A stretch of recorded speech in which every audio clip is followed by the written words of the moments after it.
Oh my goodness, where do we even start? It is the greatest test that spearfishing has to offer.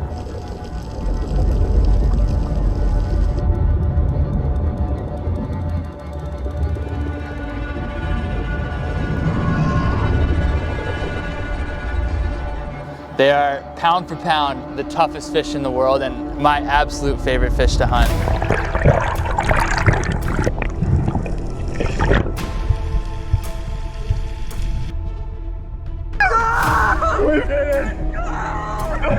They are famous for their blistering runs, and that's just if you can find these things. Finding them is like a needle in a haystack. People spend thousands of dollars, weeks in remote islands, and most never land one. I went looking for this thing at the lowest point of my life.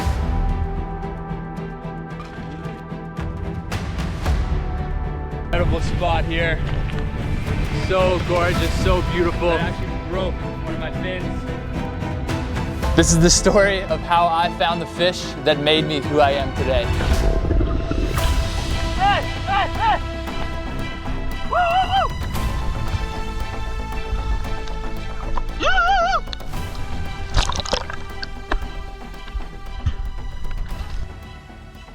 I used to be a professional basketball player. That's what I did and that's who I was. Everything that I was doing at that time was dedicated towards my profession.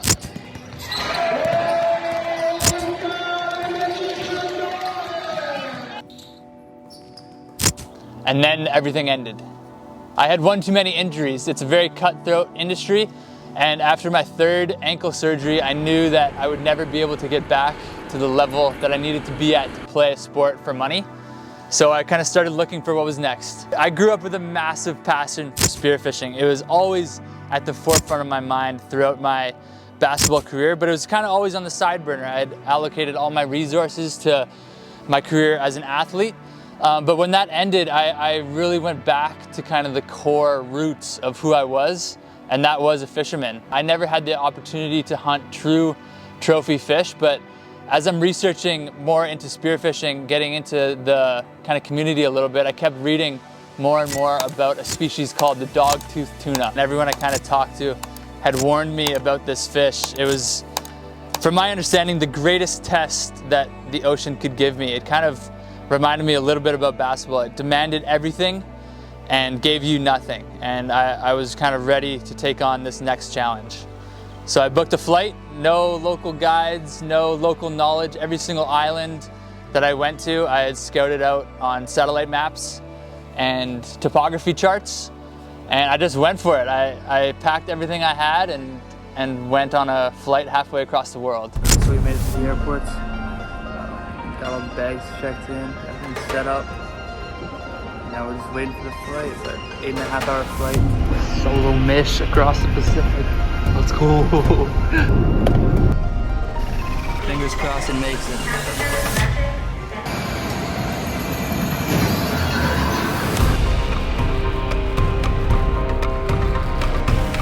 I really wanted to figure out the species by myself. I felt that I would obtain a certain level of fulfillment if I was able to accomplish a task of this magnitude. First day of my trip to this small island chain in the South Pacific, I was planning on staying on the main island for a bit, trying to meet some local connections, find some housing or a boat to get out to an island far in the east. And I decided to go on a famous hike. And I got to the top of this hike and I met somebody. I met a very beautiful young photographer, just starting her professional photography career. She was down there filming the whales. We stayed in touch, but she was heading back to Hawaii that same day as I was just arriving. So unfortunately I had to say goodbye, but I knew in the back of my mind for sure, someday I'm gonna see that girl again. So I spent 2 weeks on the main island, just diving, kind of getting acclimated to my new environment.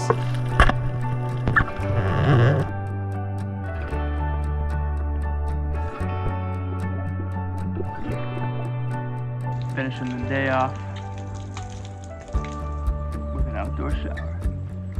I had managed to make a connection with a local who had a cousin out on these outer islands with a housing and boat opportunity for me. So I snatched that up right away. I booked my flights. 2 days before my flight was supposed to depart, I was on a kayak dive, but the conditions were super bad. It was blowing gale force winds, 3-meter swell, and I actually flipped my kayak. And as I flipped my kayak, I knocked myself out and woke up on the reef, getting waves just coming over my head. My skin was all cut up. My wetsuit was torn everywhere. I had broken my fins. I lost my blue water gun. I lost my phone. I lost my GoPro. I honestly shouldn't be alive today. It's a little bit of a miracle. That happened 2 days before I was supposed to leave. And I was scrambling all around trying to find some gear, but couldn't. So then I tried to push my flight and I was not able to. So the way these flights work is it's one flight every week. So I would have missed my boat connection to get me island hopping on those outer islands. So many people would call me crazy for this, but I got on that flight anyway. I left, got on that flight to one of the most remote islands in the world with no gear.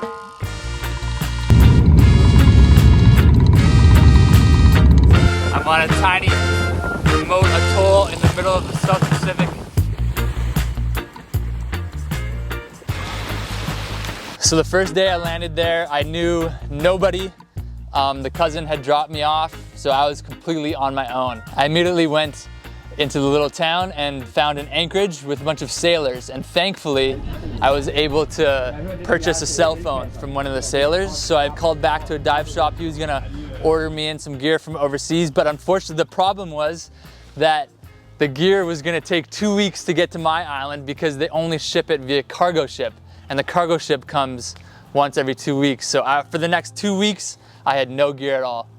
My accommodation was 50 meters from the shoreline, and just offshore I could see massive bait ball bust ups. I could see yellowfin tuning jumping literally from my front porch.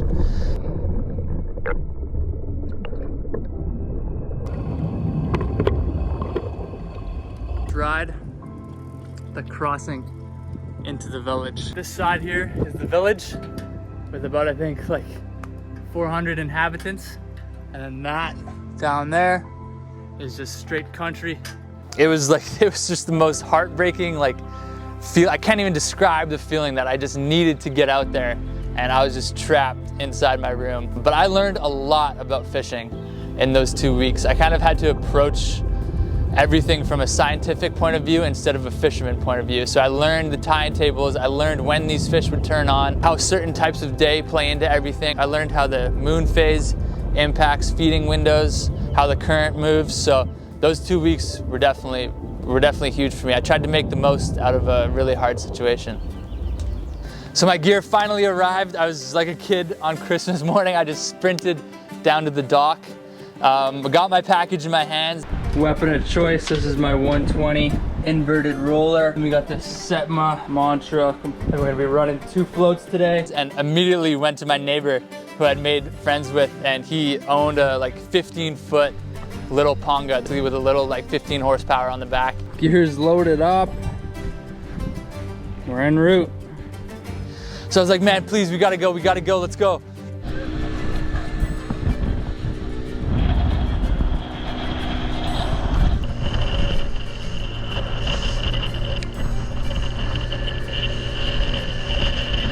And I had no idea about anything, like where to go, when to go, why to go.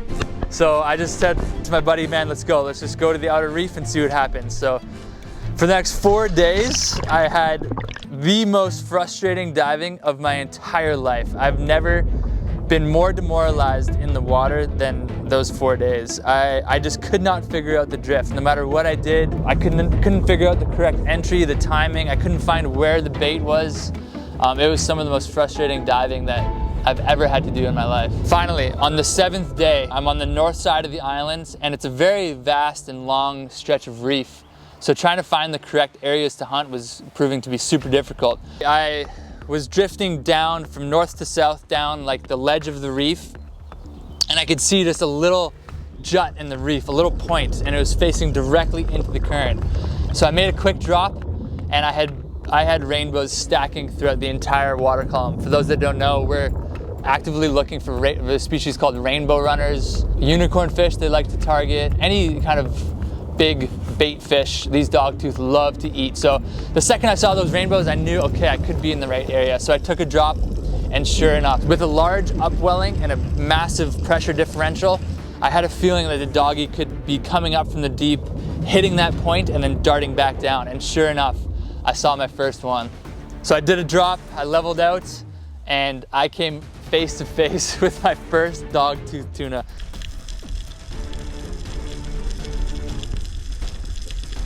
It has this massive eye just staring me down. It knows it's the top predator. And to this day, it's one of the most impressive displays of power that I've ever seen in the water. I didn't take a shot. It was only in that kind of 15 to 20 kilo range. But man, this thing was hunting those fish like a shark. I've never actively seen another fish hunt a fish like a big rainbow runner, like a 7-8 pound rainbow runner. Just absolutely smashed this thing, went into the depths, came back, smashed it, went into the depths. And it was just, I'll never forget the feeling of, wow, this is the type of ground that I've been looking for this entire trip. It kind of clicked for me in my mind that I understood where these things live, the geometry of the ocean floor and how that kind of ties into the current and the upwelling and where the bait would stack. So I ran home, I made an incredible discovery. I sprinted home, I opened Navionics on my phone and Google Maps, fired up the satellite images and looked for something that kind of replicated the same point that I had found.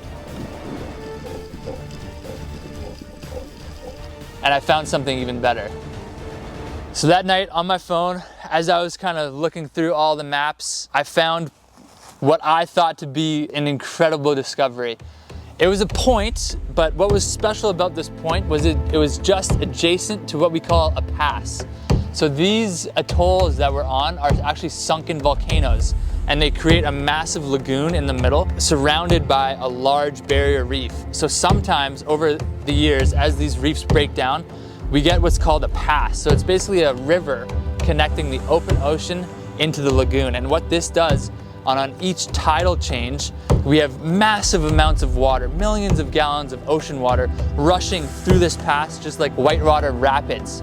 That, combined with the fact that there's a point right outside of this pass, meant I dropped my phone when I saw this thing. Like, I was like, oh my gosh, this is exactly where I need to be. That pressure differential, that upwelling is gonna bring these large predatory species that live so deep up into depths accessible to me. So the next morning, I ran to my buddy. I'm like, man, we gotta get out there. We gotta go. And we went. It was a long commute, but we went, and I dropped in, and my first thought was, holy smokes, has National Geographic even been here yet?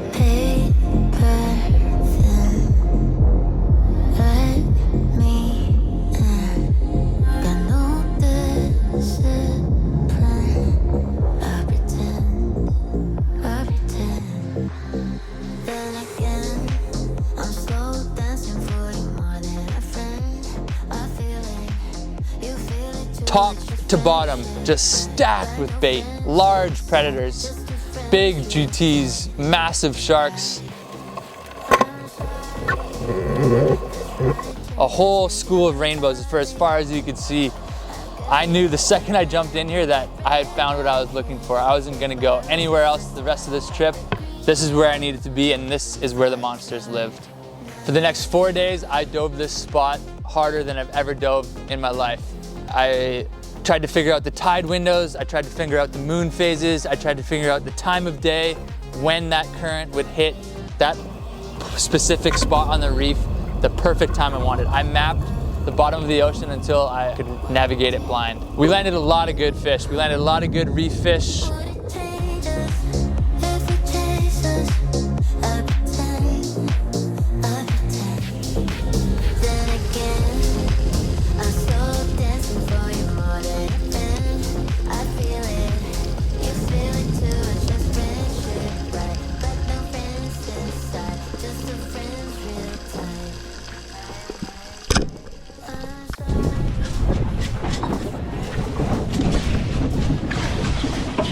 Couple in the box. Oh my goodness, what a day.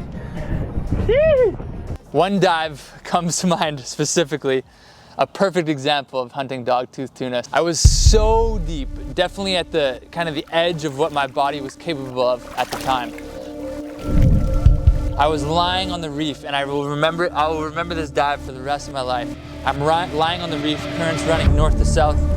I'm facing south. I have a large upwelling to my right-hand side. I'm lying on the reef, and I look up, and I just see one shadow appear, just one shadow. And then a wall, just a shimmer, a wall of over 100 dogtooth tuna, 3 or 4 times as big, all of them as any fish that I'd seen so far.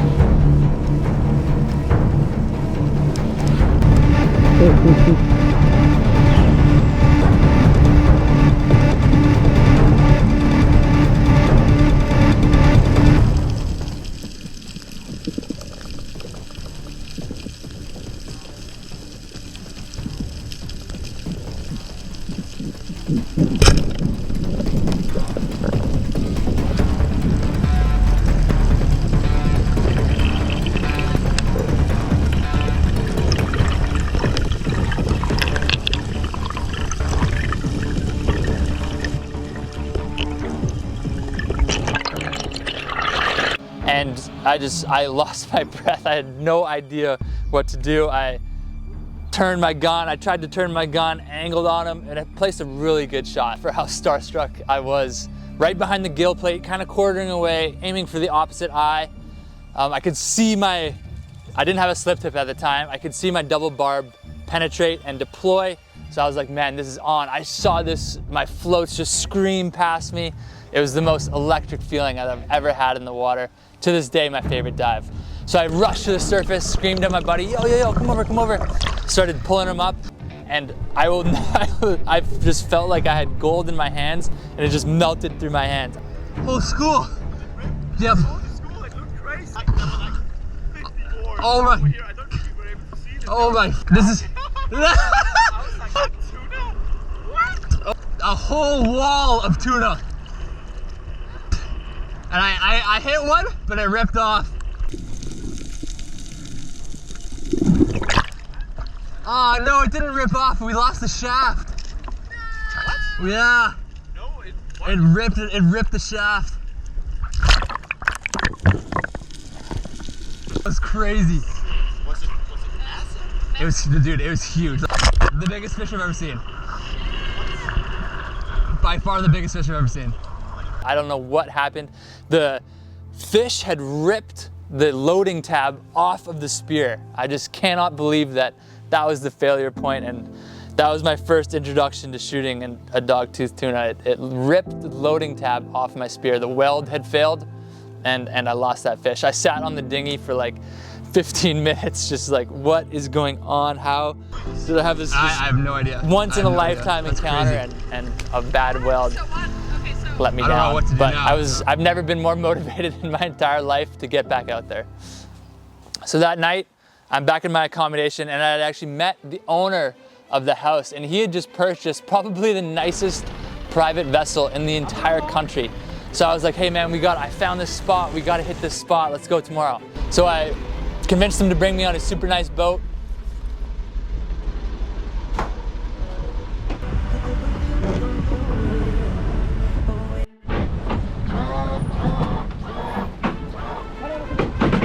We went out there, hit the spot right at the time that I wanted to be there. I hopped in, and right away I knew that we were on. There was this charge in the water that, man, action is about to come.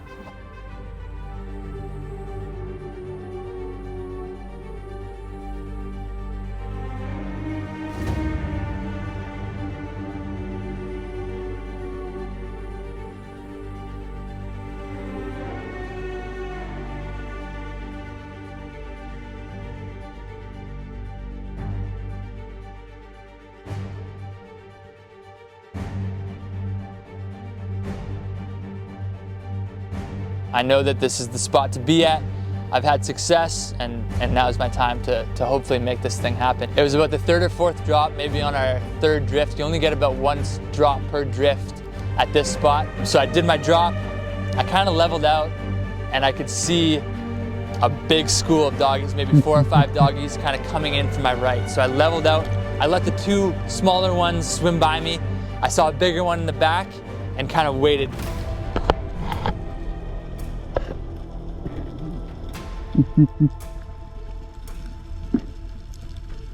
This last month of me struggling, me learning these fish, trying to understand the reasons for why everything was happening, kind of all formulated into this one moment.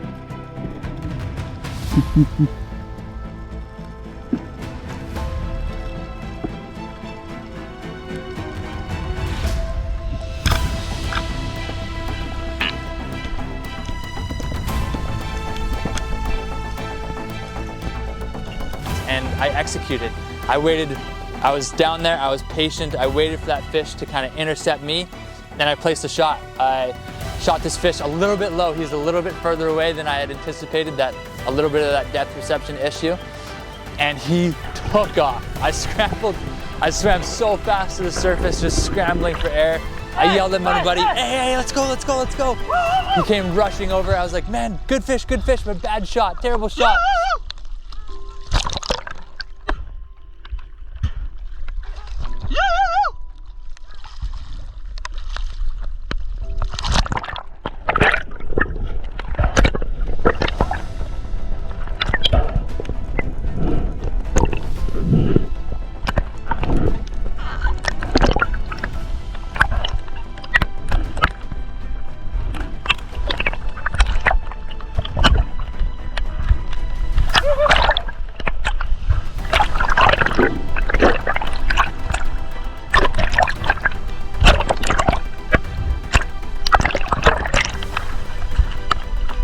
Get ready to shoot again.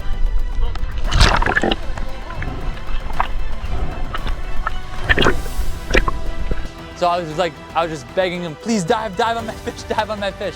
Meanwhile, this thing's going crazy. I finally got, maybe after like 6 or 7 minutes, I finally got a hold on him and was able to rise this fish a little bit. So I was like, buddy, go, go, go, go. So he dove, but he dove too early for him, and it was just a little bit out of his range. So he came up and he was gesturing to me, slow down, it's not in fully. And I'm like, oh no, I could not, I was just freaking out. I was just like, oh my gosh, am I gonna lose this fish right as it's coming up to me? So then finally I'm like, brother, dive, dive, dive. So he dove and he placed a perfect backup shot, and I just saw this fish rise belly up.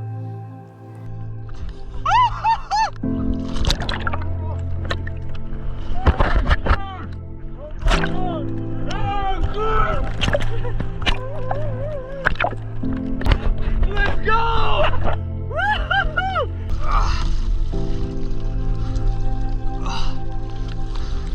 Oh my goodness! I know, bad shot! Bad shot! Bad shot!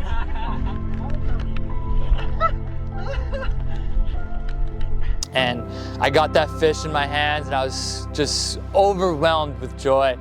It was, I finally, for the first time since stopping basketball, had this feeling of fulfillment and this feeling of, this is who I am now. I wasn't thinking about basketball. I wasn't thinking about any of the junk that happened in my past life. Holding this fish was just a symbol of perseverance, a symbol of getting through hard times for me. And I was just at a loss for words for how I felt holding this fish.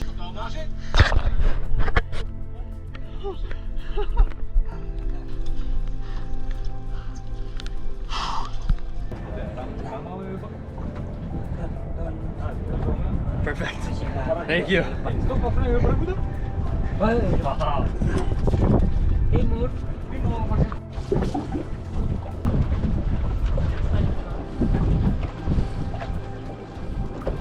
Dogtooth Tuna heart. Doggy down. I had my one trophy, so I was done. We had black marlin all over us.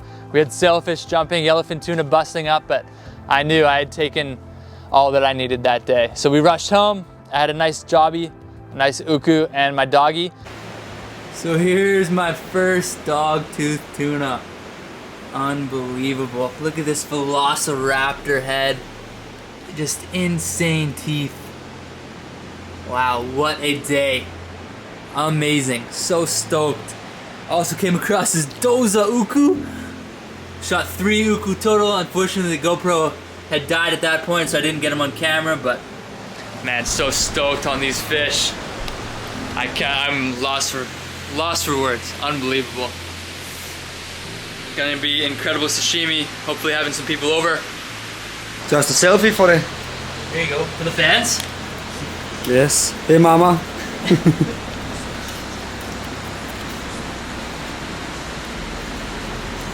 Oh, it looks nice inside. Oh yeah. And I was filleting them up on the dock, and I ran into these 2 young sailors, Rike and Matthias. They had explained their story a little bit. They were sailing throughout these islands, and they were keen spearfishermen and women. And they had tried their hand at Dogtooth Tuna, but couldn't quite make it happen. And man, I just had the biggest smile on my face. I was like, I know exactly where we're going tomorrow. So we loaded up their little dinghy and rushed to our spot and hopped in, and we had an unreal day.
I got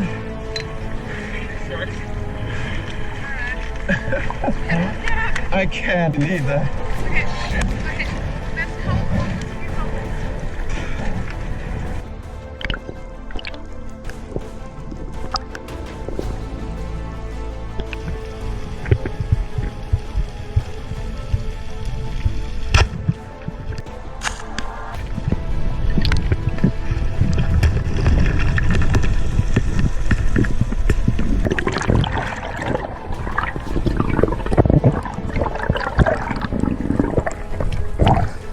Harpoon! Harpoon! Get to the gun! Get to the gun!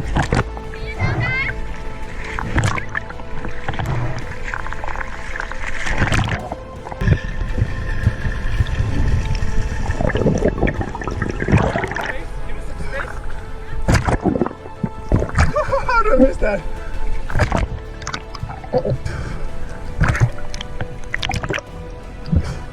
Get it by the gills? Hold it by the gills?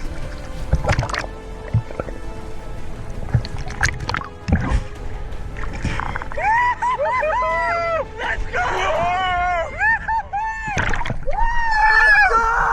We did it! Let's go, baby! So Matthias got a spear into his first doggy. Just the smile he had on his face was, I knew that feeling. I knew how he was feeling. And I was just so happy for him. We just had the most unreal experience. He got kind of into a doggy tornado, and it was just the craziest clip. I was just watching this thing from the surface, just like, oh my gosh, is this even real? Another Dogtooth Tuna down. South Pacific. Stoked for the fish. It's a fatty. This is how you transfer fish. In the back of a 3-wheel bicycle, or I guess you could call it a tricycle. Shee!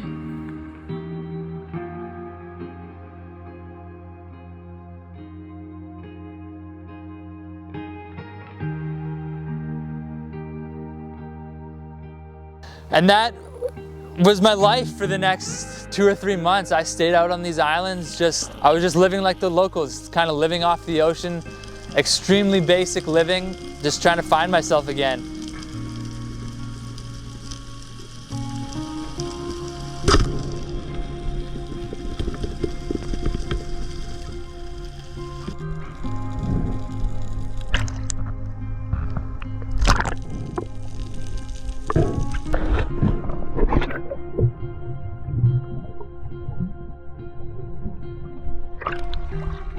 came back a different person, not because of the fish that I landed, but because the ocean gave me everything. It gave me an identity, it gave me a purpose, a calling in life, and I don't really like to talk too much about that stuff, but I was in a tough place mentally, trying to figure out a little bit of an identity crisis following my exit from that profession, but I felt truly, to my soul, I was at peace with where my life was heading. This trip gave me everything. It gave me a purpose, a sense of direction, and a new calling to kind of chase the unexplored and go further and go bigger than what I thought was initially possible. So you remember that girl that I met on the first day of my trip? Well, I did end up seeing her again. We met 6 months later on a remote island in Fiji.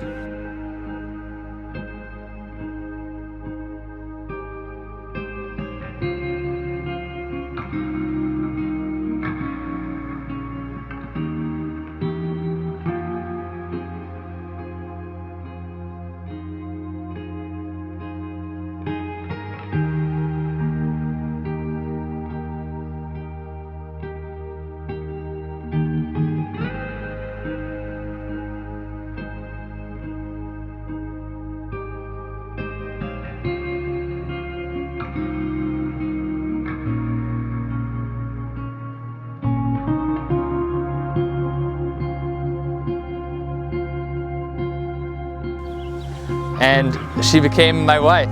We just got married.